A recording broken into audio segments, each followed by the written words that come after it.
আনুষ্ঠানিকভাবে ব্রাজিল বিশ্বকাপের যাত্রা শুরু করলো। সূচনা লগ্নে 50 জনের একটা তালিকা ফিফার কাছে জমা দিয়েছেন কার্লো আনচেলত্তি এবং সবশেষ 26 জন নিয়ে তিনি বিশ্বকাপের মূল পর্বে অংশগ্রহণ করবেন। প্রশ্ন হলো, এই 50 জন থেকে যদি আপনি আমাকে 26 জন বেছে নিতে বলেন, তাহলে বাস্তবতার উপর ভিত্তি করে আমি 26 জনকে বেছে নেব। একই সাথে কিছুটা আবেগের সংমিশ্রণে কয়েকজনের নাম যুক্ত করতে চাই, যেই নামগুলোকে বিশ্বকাপের আসরে দেখতে পেলে ভীষণ আনন্দিত হতাম। তবে মনে রাখা ভালো, এই যে 50 জনের তালিকা দেয়া হয়েছে, এটা কেবল একটা আনুষ্ঠানিকতা।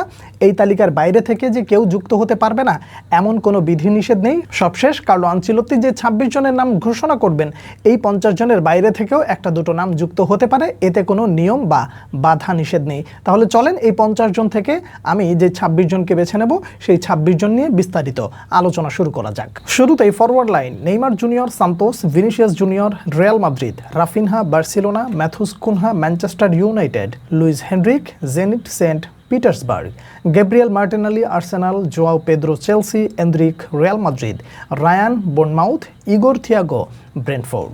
ফরওয়ার্ড লাইনে যে নামগুলো দেখলেন, তাদেরকে নিয়ে আসলে সন্দেহ করার কোনো জায়গা আছে বলে আমি ব্যক্তিগতভাবে মনে করি না। তবে আক্ষেপ বলতে গেলে এইটা যে এস্তেভাও রদ্রিগো যদি থাকতো, তাহলে এই জায়গাটাকে একটা পরিপূর্ণ শেপ দেওয়া যেত বা একটা আস্থার জায়গা আরও বৃদ্ধি পেত বলে আমি ব্যক্তিগতভাবে মনে করি। যদি সেপারেট করতে বলেন, রাইট ফরওয়ার্ড হিসেবে রাফিনহা থাকবেন, তার ব্যাকআপ হিসেবে রায়ানকে আপনি পেতে পারেন।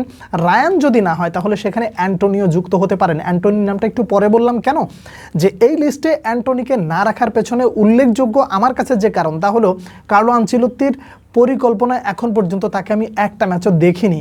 সেদিক থেকে আবার রায়ানকে দেখেছি, যে কারণে আপনি যদি রায়ানকেই দেখেন বিশ্বকাপের আসলে, তাহলে অবাক হবেন না। তবে পারফরমেন্স বলছে যে যোগ্য হিসেবে অ্যান্টোনি অবশ্যই এই দলটা মানে ঢুকে যেতে পারেন শেষ মুহূর্তে। তবে দেখা যাক কি হয়। তো এই গেল রাইট সাইড। আপনি লেফটের কথা যদি বলেন, তাহলে লেফটে ভিনিসিয়াস জুনিয়র স্টার্টার, আপনি তার বিকল্প হিসেবে দেখতে পারেন আপনি গ্যাব্রিয়েল মার্টিনেলিকে। এছাড়া যদি ফরওয়ার্ড লাইনে দুজন আপনি রাখেন, তাহলে ইগোর থিয়াগোর সাথে আপনি ঠিক ফলস নাইন হিসেবে আপনি দেখতে পারেন ম্যাথুস কুনহাকে।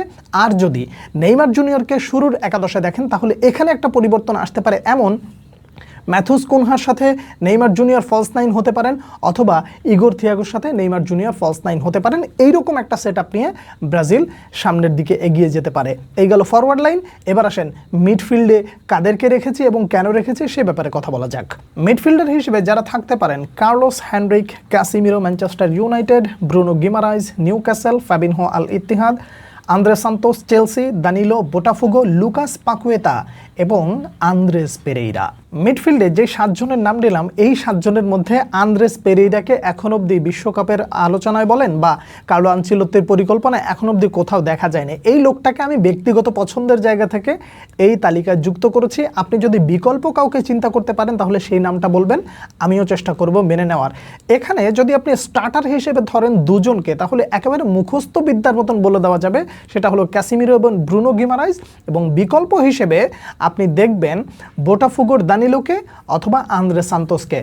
এই জায়গায় ফ্যাবিনহো যেই ক্যারেক্টারটা, এই ক্যারেক্টারটা স্কোয়াডে থাকার আসলে উল্লেখযোগ্য যে কারণ, তিনি হচ্ছেন ভার্সেটাইল, ডিফেন্সিভ মিডেও খেলতে পারেন, তারপরে একেবারে সিবি হিসেবেও খেলতে পারেন। তো এই ধরনের ভার্সেটাইল খেলোয়াড় দলে থাকা সবসময় একটু বাড়তি অ্যাডভান্টেজ যুক্ত করে, যে কারণে কার্লো আনচেলত্তি তাকে বিগত ম্যাচগুলোতে মোটামুটিভাবে বিবেচনা করেছেন। আশা করা যায় তিনি বিশ্বকাপে বিবেচিত হবেন।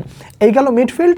এবার আসেন ডিফেন্স লাইনে আসলে আমি কাদেরকে বেছে নেব, কেন বেছে নেব সে ব্যাপারে কথা বলা যাক। ডিফেন্ডার হিসেবে Marquinhos PSG, Gabriel Magalhaes Arsenal, Bremer Juventus, Ibanez Al Ahli, Beraldo PSG, Wesley Roma, Danilo Flamengo, Alexsandro Flamengo, Douglas Santos. ডিফেন্ডারদের নিয়ে সবথেকে বড় আক্ষেপের যে জায়গা, সেটা হলো এইডার মিলিতাওয়ের অনুপস্থিতি। কার্লো আনচেলত্তির বিশ্বস্ত সহযোগী ছিলেন, তিনি থাকলে যথেষ্ট পরিমাণ একটা ভালো শক্তিশালী ডিফেন্স লাইন হতো ব্রাজিলের, এতে কোনো সন্দেহ নাই। একই সাথে তিনি রাইট ব্যাক পজিশনে একেবারে শুরু থেকে নিয়ে শেষ পর্যন্ত খেলতেন বলে আমি ব্যক্তিগতভাবে বিশ্বাস করি। তিনি না থাকাতে অন্ততপক্ষে এই জায়গায় এখন আমার কাছে কেন যেন মনে হয় যে ইবানেজ অবশ্যই এই জায়গাটা শুরু করতে পারেন, কারণ ডিফেন্সিভ মেন্টালিটির ফুল ব্যাক সবসময় কার্লো আনচেলত্তি পছন্দ করেন। করেন। আপনি তার বিকল্প হিসেবে যদি কাউকে বেছে নিতে বলেন তাহলে তিনি হবেন ওয়েসলে, এতে কোনো সন্দেহ নাই। কিন্তু ওয়েসলেকে নিয়ে আমার ব্যক্তিগত অপিনিয়ন হচ্ছে উনি এত পরিমাণে অফেন্সিভ ফুটবলার যে সেখান থেকে ফিরে আসতে গেলে আসলেই তাকে আর খুঁজে পাওয়া যায় না, যে কারণে আমি তার চেয়ে ইবানেসকে ব্যক্তিগতভাবে পছন্দ করি। আপনি গ্যাব্রিয়েল মেঘালাসের কথা বলেন, মার্কুইনহোসের কথা বলেন, তাদের বিকল্প তো কাউকে ভাবতে পারেন না। বিশ্বকাপের শুরু থেকে নিয়ে শেষ পর্যন্ত তারাই থাকবে, এটা একেবারে এক্সপেক্টেডলি ধরে নেওয়া যায়। তাদের বিকল্প হিসেবে যদি আপনি বলতে বলেন তাহলে ব্রেমার আছে এবং বেরালদো আছে। বেরালদোকে আমি ব্যক্তিগতভাবে কেন পছন্দ করলাম, ভার্সাটাইল খেলোয়াড়, ডিফেন্সিভ মিড হিসেবেও খেলতে পারে এবং ক্লাবে সর্বশেষ পরিস্থিতিতে তিনি যা করে দেখাচ্ছেন সেটা সত্যিকার অর্থে আমাকে এত বেশি অবাক করেছে, মানে আমি সত্যিকার অর্থে স্পিচলেস হয়ে গেছি যে লুইস হেনরিকে এই প্লেয়ারটাকে আসলে নতুন করে আমাদের মধ্যে পরিচয় করে দিয়েছেন। এছাড়া আপনি যদি লেফট ব্যাকে দেখেন আলেক্সান্দ্রো রয়েছেন, সেই সাথে ডগলাস সান্তোসও রয়েছেন। তো এদেরকে নিয়ে যদি ডিফেন্স লাইনটা গঠন করা হয় তাহলে খুব বেশি একটা ক্ষতি হবে না, বরং যথেষ্ট ভালো কিছু পাওয়া যাবে বলে আপনি ব্যক্তিগতভাবে বিশ্বাস রাখতে পারেন।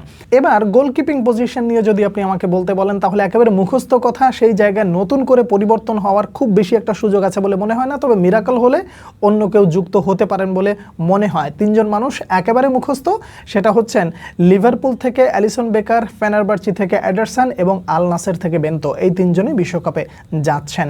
এবার আপনাকে যেই নামগুলো বলবো সেই নামগুলো নিছক একটা আক্ষেপের নাম, ভালো লাগার নাম। আপনি হয়তোবা তাদেরকে মিস করবেন, কিংবা বিশ্বকাপের আসরে আপনি যদি তাদেরকে দেখেন তাহলে অবশ্যই আপনি খুশি হতে পারেন। এক নম্বরে যে নামটা থাকবে সেটা হলো থিয়াগো সিলভা। ডিফেন্সে এখন অবধি যা করেন তিনি বা যা করতে পারেন সেটা সত্যিকার অর্থে অবাক করলে, বা যদি কেউ অবাক না হয় তাহলে আমি তার উপরে অবাক হব। ব্যাপারটা হচ্ছে এরকম, এই বয়সে এসে তিনি এখনও যথেষ্ট পরিমাণ যোগ্য, কিন্তু বাস্তবতা বলছে কার্লো আনচেলত্তির হাতে তো একটা দীর্ঘমেয়াদী পরিকল্পনা।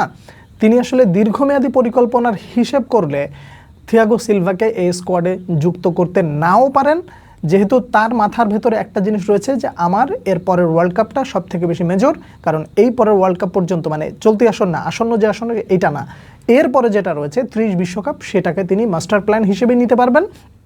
সেই কথা যদি আপনি বিবেচনায় রাখেন তাহলে একটা জিনিস পুরোপুরি পরিষ্কার যে কার্লো আনচেলত্তি খুব সম্ভবত থিয়াগো সিলভাকে ডাকবেন না।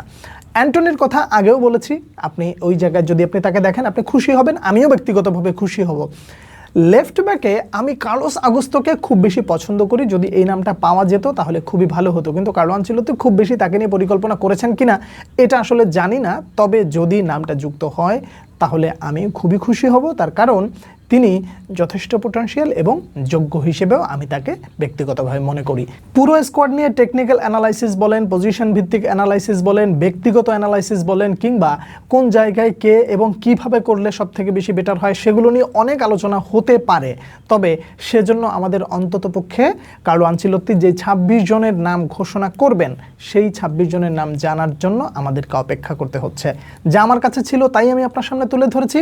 আপনি যেই জায়গাটায় দ্বিমত আছে আপনার, যেখানে যেখানে আপনি মনে করেন যে অমকের পরিবর্তে তমক হলে ভালো হয়, সেই নামগুলো এবং আপনার যৌক্তিক বিশ্লেষণ আপনি আমাকে লিখবেন। আমি অবশ্যই আপনার লেখাগুলো পড়ব এবং উত্তর দেওয়ার চেষ্টা করব। আজ তাহলে এ পর্যন্তই, পরবর্তী ভিডিওতে আবার দেখা হচ্ছে। সেই পর্যন্ত অনেক অনেক ভালো থাকবেন। আল্লাহ হাফেজ।